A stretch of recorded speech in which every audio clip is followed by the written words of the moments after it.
Welcome back, America. We're here with our friend, Representative Elise Stefanik of New York, House Republican Conference Chair, member of the Armed Services Committee. Elise Stefanik, in Kamala Harris and Tim Walz, the Democrat Party has decided to serve its radical left-wing kook base and not the American people. Have we ever seen two more radical extremists running for national office in the history of this country? No, Mark. Kamala Harris and Tim Walz are the most radical Democrat ticket in our nation's history. Look at their record. Look at the record of Kamala Harris. She is Joe Biden's open border czar. She owns this catastrophic failure of wide open borders, prioritizing illegals and criminals over law-abiding Americans. People have died in this country, Mark, because of Kamala Harris's role as Joe Biden's open border czar. If you look at both Kamala Harris and Tim Walz, they support defunding the police. We saw that when Tim Walz served as governor in Minnesota, and we've seen that when Kamala Harris actually raised money to bail out criminals and has stood for defunding the police. On top of that, this inflation crisis across our country, the deciding vote in the U.S. Senate was Kamala Harris while she was vice president for Joe Biden's Inflation Expansion Act. It's the most radical, most socialist Democrat ticket, and that's why it's so incredibly important that all Americans unify and elect President Donald Trump, who will save this country. And these radical leftists don't seem to learn a damn thing. Tim Walz is a proud socialist. The fact is, so is Kamala Harris. They don't like to use the word, but that's exactly what they are. They're not capitalists. So her idea for fixing the economy is more spending. This cockamamie plan for $25,000, won't that heat up the housing market? Won't that create more inflation? Won't that drive up the price of houses? And then she's got this idea about gouging. The packages are too small and so forth and so on. Let me ask you this, Congresswoman. When Donald Trump was president, was there gouging? When Donald Trump was president, was there profiteering? When Donald Trump was president, did we have massive inflation? People couldn't afford gasoline, couldn't afford food. Maybe the problem isn't the economy. Maybe the problem isn't businessmen and employees. Maybe the problem is them. Well, you're exactly right, Mark. And Americans have to ask themselves, were they better off 4 years ago? The answer was absolutely yes. If you look at the economic strength under President Trump, it was the strongest economy in modern history. You saw wage growth. You saw the highest number of individuals working. And yet we see unemployment ticking up under Joe Biden and Kamala Harris. And importantly, the single biggest economic stress and challenge right now is inflation. And it's a direct result of the trillions of dollars that was spent under Joe Biden working with Nancy Pelosi, Chuck Schumer, with Kamala Harris casting that deciding vote for the Inflation Expansion Act. No matter where you go in the country, Mark, whether it's my district in upstate New York, whether it's these key swing districts, key swing states like Wisconsin, Michigan, North Carolina, Georgia as well, people are concerned about inflation. They're struggling to buy groceries. They're struggling to make ends meet. They see utilities skyrocketing. You want to talk about Kamala Harris's economic policies. It's trillions of dollars of tax increases on top of the trillions of dollars of tax increases that were included in Kamala Harris's Inflation Expansion Act. She wants to ban fracking across this country. That would devastate hardworking families in Pennsylvania and across this country and only cause a skyrocketing of energy costs. So the choice is very clear. You saw an economic boom under President Trump, and we've seen an economic bust and a crisis under Kamala Harris and Joe Biden. And it seems to me that your point is very, very important. Kamala Harris acts like she's not responsible for anything unless it goes well. She acts like she's an observer. She acts like she's the outsider running. She's the problem. Her fingerprints, her DNA are all over this disastrous economy. We even have members of Biden's staff and Biden himself saying, no, she was my lieutenant. She was my right-hand gal. She worked with me on this economy. And then they lie about the economy. You think the American people are going to buy the propaganda that's coming from Washington, D.C.? You think they're going to buy the propaganda by these pollsters and these operators, these grifters that they hire on these campaigns? Oh, inflation's behind us. Oh, the economy's doing well.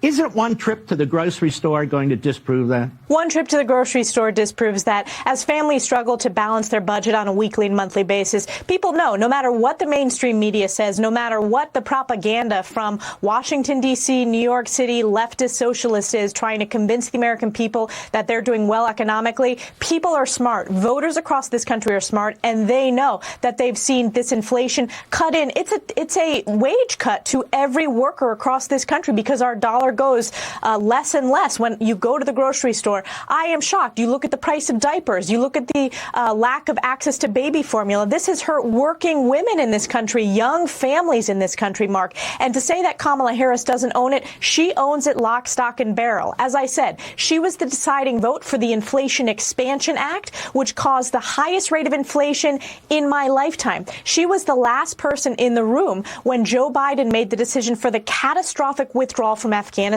that led directly to the loss of 13 soldiers. And we now have 13 Gold Star families who haven't even been mentioned by Joe Biden and Kamala Harris. She is the open border czar that Joe Biden designated. She owns this wide open border.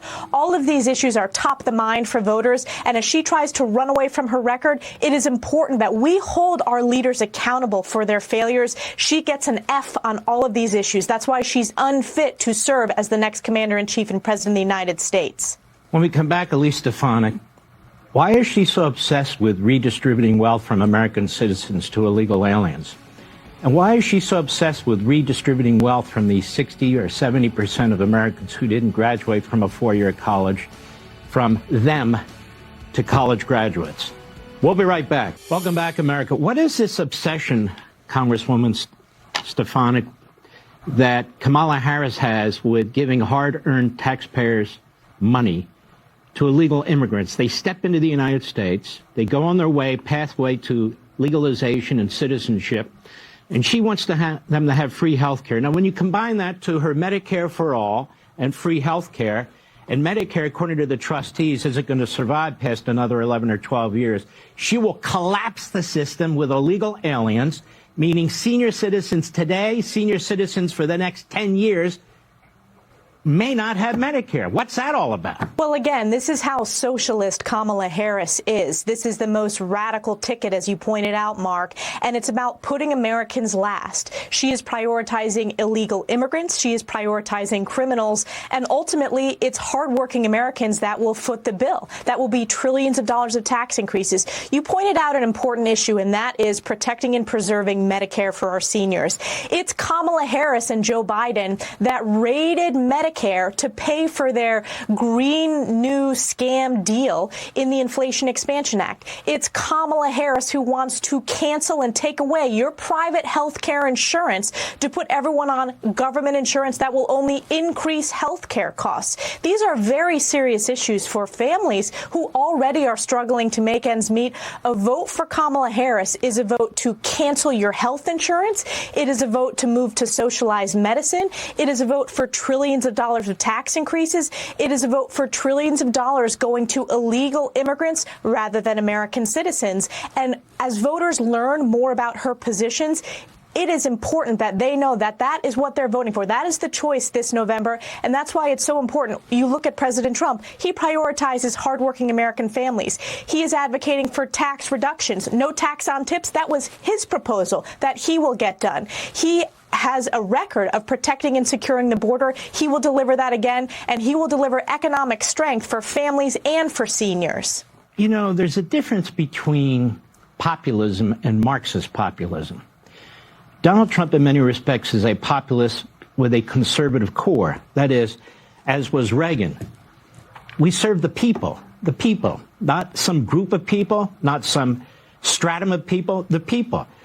For Kamala Harris and Bernie Sanders and AOC and Tim Walz, it's about redistribution of wealth. It's about class warfare. And like most regimes that push that agenda, it's the poor and the middle class that subsidize the rich, that subsidize the bureaucracy, that subsidize the politicians, While they talk about they're for the people, it is the people that they crush. Isn't that exactly what's going on today? It is exactly what's going on. That is today's Democrat Party, Mark. It's to crush hardworking Americans. If you look at inflation, who that impacts the most, it impacts every American, but it hurts those in the low and middle income classes. And those are the hardest working people in this country. They're working to make ends meet, where the trip to the grocery store, when you see a significant increase in price of bread, price of eggs, just price of groceries, meat, that is cutting away into their hard-earned wages as they're working to achieve their American dream, to give their kids a better opportunity. And yet Kamala Harris wants to do trillions of dollars of new taxes. Kamala Harris thinks that she can make better decisions about how to spend money through the government, a bloated, trillion-dollar increases in government spending, rather than allowing the American people to make those decisions for themselves and their families. Look at this massive redistribution of wealth they're trying to pursue with the bailout of student loans. There's no such thing as a free tuition in this country. The people that are footing that bill are constituents in my district who did not take out those loans, went into the workforce, are working so hard every single day in the trades often, and yet they're footing the bill for these radicals, hundreds of thousands of dollars of student loans, which is only costing a skyrocketing of tuition for families who are already working. And what about those families who worked hard to repay their loans? What about those graduates who worked hard to repay the loans? So it's a massive redistribution of wealth. It is socialism. That is why they're the most radical ticket ever in our nation's history. You can't kill the golden goose and expect the golden goose to keep laying golden eggs. And that's their problem. They have their hands around the throat of that goose and they keep squeezing it. The other thing is their absolute dishonesty to the American people. We know what causes inflation: government. We know what causes unemployment: government. We know what causes the price of gasoline to go up: Biden and Harris choking off our energy sector. We know who's responsible for all these things. These things were not happening when Donald Trump was president of the United States. All of a sudden, businesses are gouging. All of a sudden, there's profiteering. All of a sudden, all these things are happening. But under Donald Trump, they did not. Elise Stefanik, I want to thank you for everything you do. You're a great patriot. God bless you, my friend. Thank you, Mark.